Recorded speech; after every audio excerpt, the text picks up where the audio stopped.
In one of my classes in college, we were told, in an ever so loving and sly tone, that this class's curriculum was pretty much Stanford's exact curriculum. The head of the computer science department went to Stanford and said that if their students can do it, why can't you? And I don't say this to brag, but I just think it's very interesting how the students reacted to it. Most students immediately revolted at this statement and focused on the stress that it would bring them. They'd complain, saying things like, I didn't apply to Stanford, so why should I have to do their curriculum? It's just gonna be harder, and it's gonna bring down my GPA. A few students, however, were excited. They were thrilled to have the opportunity to not only go to a great school, but also learn content from one of the best. I mean, we had the chance to learn Stanford's curriculum.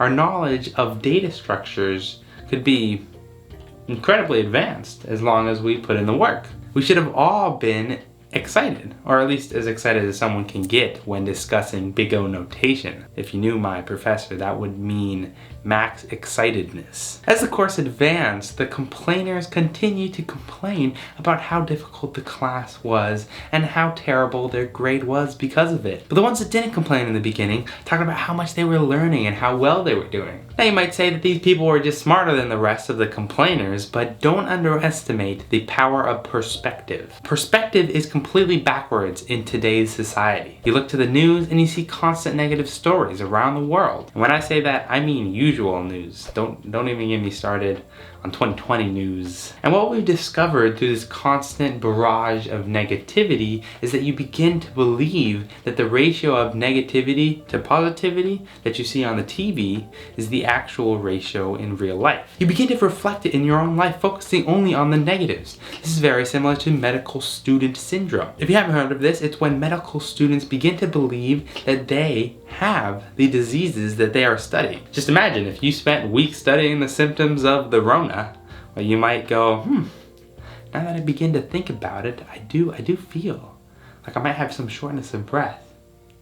And I have been feeling kind of tired lately. And isn't that crazy? Medical students who are around symptoms and are around diseases so much begin to believe that they have those diseases. The fact that this strange phenomenon is so common shows us one thing. Reality does not necessarily shape us, but the lens at which you see the world shapes reality. Now let me repeat that, because that is a big statement. Reality does not shape us. The lens at which you see the world shapes reality. If you change the lens, you can change your happiness, your work ethic, and ultimately your success. Most people, out of habit, choose to focus on the negatives. Similar to my example, studies have found that students accepted into Harvard quickly forget that they have been given this amazing opportunity to go to Harvard. Within 2 weeks, they find themselves instead focused on the stress and the workload of their classes. And that's all they think about, that's all they talk about, they just constantly complain. We need to reverse the formula throughout society. Constantly looking out for negatives in the world undermines creativity, raises stress, and lowers motivation. And what's crazy is that this thought process is found throughout our lives. Most companies and schools teach us this completely backwards philosophy. They tell you that if you work harder, you'll be more successful. And if you're more successful, you'll be happier. Now this is broken for 2 reasons. The first reason is that every time we achieve success, we change what success means. We're never happy. You get the raise that you've wanted, you look for the next raise. You buy a bigger house, now you need a new car.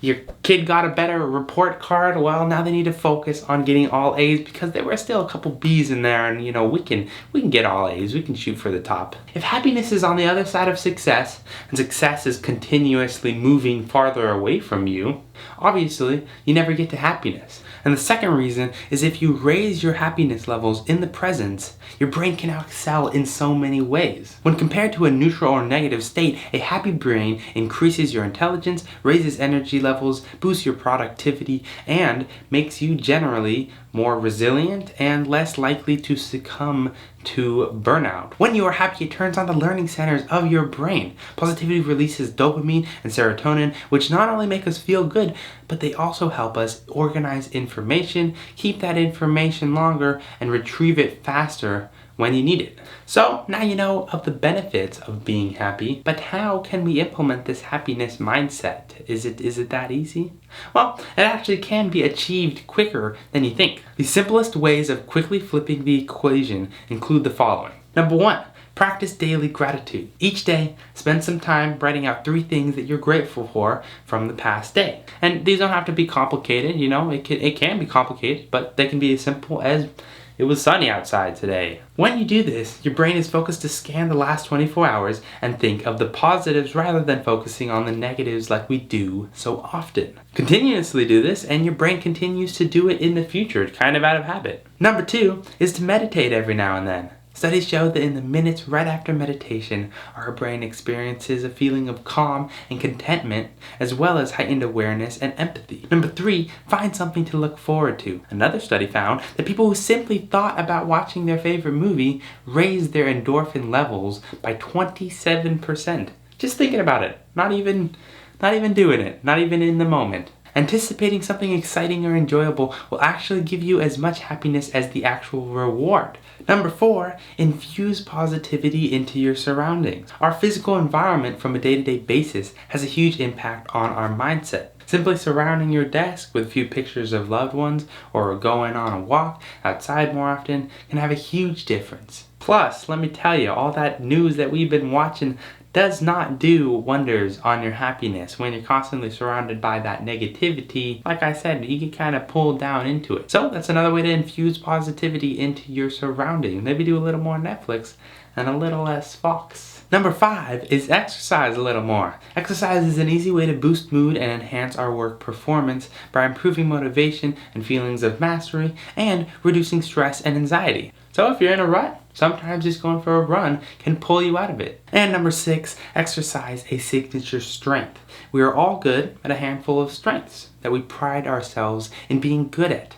And the more we use one of those skills, the more we experience bursts of positivity. If you find yourself in need of a happiness boost, revisit an old skill of yours. So now we've flipped the equation of success and happiness on its head, but there's one more thing that I want to hand off to you before we head off that will really bolster your chances of success. And that's to flip failure on its head as well. What's going to happen when it's not all sunshine and rainbows? When you actually run into some obstacles, hardships, and full-blown failures, because you know we're all gonna reach them. Well, I challenge you to alter your mind to conceive failures as an opportunity for growth. This allows you to experience that exact growth and be more prepared for the next time. Combine what we've learned already with this and you are already well on your way to increasing your capacity for success. Got a little unfair advantage here. So scan your mental map for positive opportunities and reject the belief that failing leads you downwards further. Believe that each setback actually causes you to move forward and upward, as this is the only way that you can learn and grow. If you found this helpful and exciting, be sure to share this with someone, since the more people we get to switch their own happiness equation, the closer we get to a revolution of happiness and success. If you'd like to learn more about this topic, you can read Shawn Achor's book, The Happiness Advantage. I only really covered 3 principles of that book today in this video, and he has a total of 7. So check it out. I can't recommend it enough. As always, thank you for watching, and I will see you in the next week.